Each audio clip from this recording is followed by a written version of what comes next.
Network, जियो पाकिस्तान के लिए। जायदाद के लालच ने खून सफेद कर दिया। सके बेटे ने मुबैना फ्रॉड के जरिए बूढ़े वालिदैन की जमीन अपने नाम करा ली।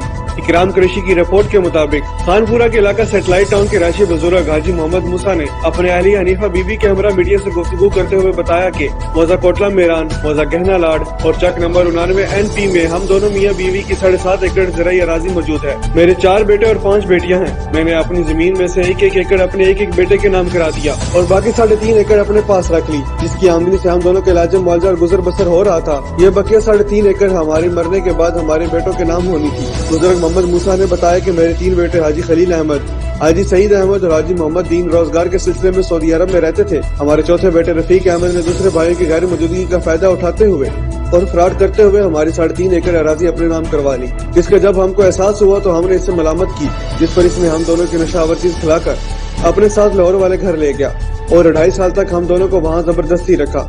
जब मेरे दूसरे बेटे सऊदी अरब से वापस आए तो उन्होंने बड़ी मुश्किलात और कट पंचायत करके हमें वहाँ से बाजियाब करवाया और वापस खानपुर ले आए। बुजुर्ग वालिदैन ने बताया कि हमारे लालची बेटे ने हमारे बुढ़ापे का सहारा हमसे छीन लिया है।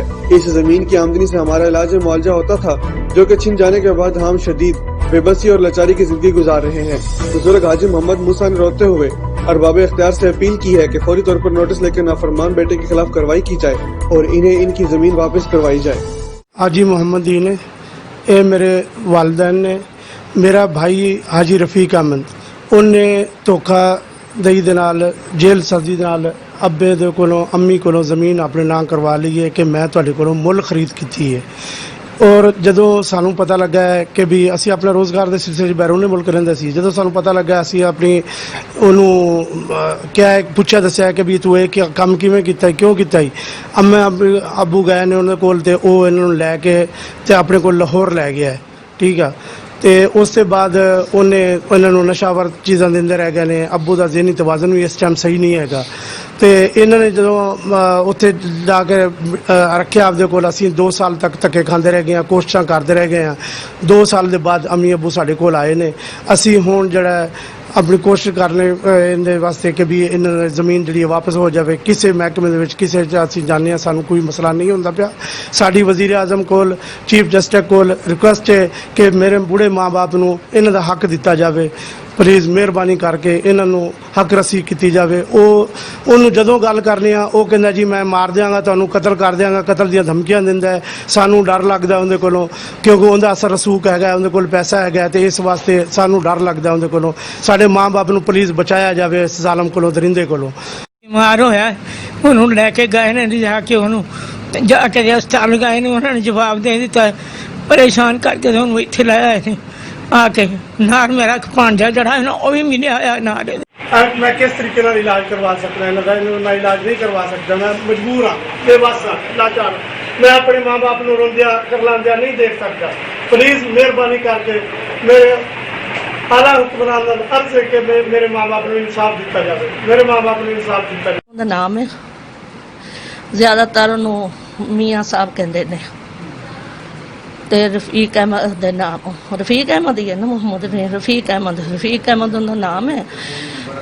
ਤੇ ਇਹ ਜਿਹੜਾ ਹੈਗਾ ਵੀ ਜ਼ਬਰਦਸਤੀ ਇਹਨਾਂ ਕੋਲੋਂ ਬਿਆਨ ਦਵਾਉਂਦਾ ਸੀ, ਆਪਣੀ ਮਰਜ਼ੀ ਦੇ ਆਣ ਕੇ ਬੈਠ ਜਾਣਾ, ਉਹਨਾਂ ਨੂੰ ਜਿੱਦਾਂ ਜਿੱਦਾਂ ਕਹੀ ਜਾਣਾ, ਉਹਨੇ ਫਿਰ ਉਹ ਵੀਡੀਓ ਬਣਾਉਂਦੇ ਰਹਿਣਾ ਵੀ ਜਿਹਨੇ ਕਿਸੇ ਨੇ ਕੋਈ ਗੱਲ ਕਰਨੀ, ਕੋਈ ਬਿਆਦਰੀ ਵਾਲੇ ਨੇ ਕਿਸੇ ਨੇ, ਉਹਨੇ ਕਹਿਣਾ ਮੈਂ ਤਾਂ ਨਹੀਂ ਕੀਤਾ, ਮੇਰੇ ਮਾਂ ਬਾਪ ਨੇ ਖੁਦ ਦਿੱਤਾ, ਆਪਣੀ ਮਰਜ਼ੀ ਨਾਲ ਦਿੱਤੀ ਹੈ, ਆਪਣੀ ਮਰਜ਼ੀ ਨਾਲ ਦਿੱਤੀ ਹੈ, ਮੈਂ ਇਹਨਾਂ ਕੋਲੋਂ ਖਰੀਦੀ ਹੈ।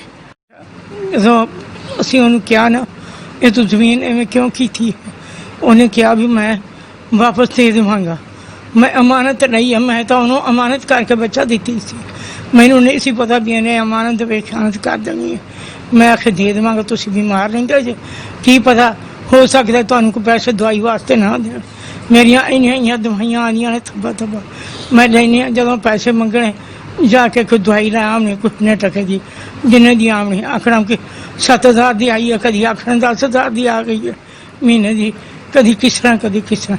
ਇਸ ਤਰੀਕੇ ਦੇ ਨਾਲ ਇਹ ਕਰਦਾ ਰਹਿ ਗਿਆ ਸਾਡੇ ਨਾਲ। ਛੀਨ ਕੇ ਲੈ ਗਿਆ ਸੀ ਤੇ ਸਾਨੂੰ ਮਿਲਣ ਨਹੀਂ ਸੀ ਦਿੰਦਾ। ਭਾਈ ਦੂਸਰੇ ਬਾਹਰ ਰਹਿੰਦੇ ਸੀ, ਇੱਕ ਭਾਈ ਇੱਥੇ ਸੀ, ਉਹਦੇ ਨਾਲ ਵੀ ਬਹੁਤ ਜ਼ਿਆਦਤੀਆਂ ਕਰਦਾ ਸੀ, ਸਾਨੂੰ ਜਿਹੜਾ ਮਾਰਨ ਦੀਆਂ ਧਮਕੀਆਂ ਦਿੰਦਾ ਸੀ। ਮੇਰੇ ਸ਼ੌਹਰ ਨੂੰ ਵੀ ਉਹਨੇ ਜਿਹੜਾ ਵੀ ਮਤਲਬ ਵੀ ਅੰਦਰ ਕਰਵਾਇਆ ਸੀ, ਸਾਡੇ ਉੱਤੇ ਇਲਜ਼ਾਮ ਬਹੁਤ ਲਗਾਏ ਸੀ।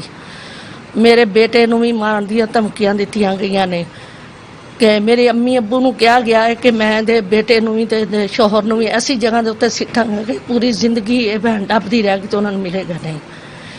ਇਸ ਤਰ੍ਹਾਂ ਦੇ ਜ਼ੁਲਮ ਜ਼ਿਆਦਤੀਆਂ ਹੁਣ ਵੀ ਕਰਦਾ ਆਂਦਾ ਹੈ ਕਿ ਇੰਨੀ ਉਹਨੂੰ ਨੱਬੈ ਗਈ ਲਾਲਚ ਜ਼ਮੀਨ ਦੀ ਕਿ ਬੁੜੇ ਮਾਂ-ਬਾਪ ਦਾ ਵੀ ਖਿਆਲ ਨਹੀਂ, ਉਹਨਾਂ ਦੇ ਬੁਢਾਪੇ ਦਾ ਵੀ ਖਿਆਲ ਨਹੀਂ ਹੈਗਾ, ਕਿਸੇ ਚੀਜ਼ ਦਾ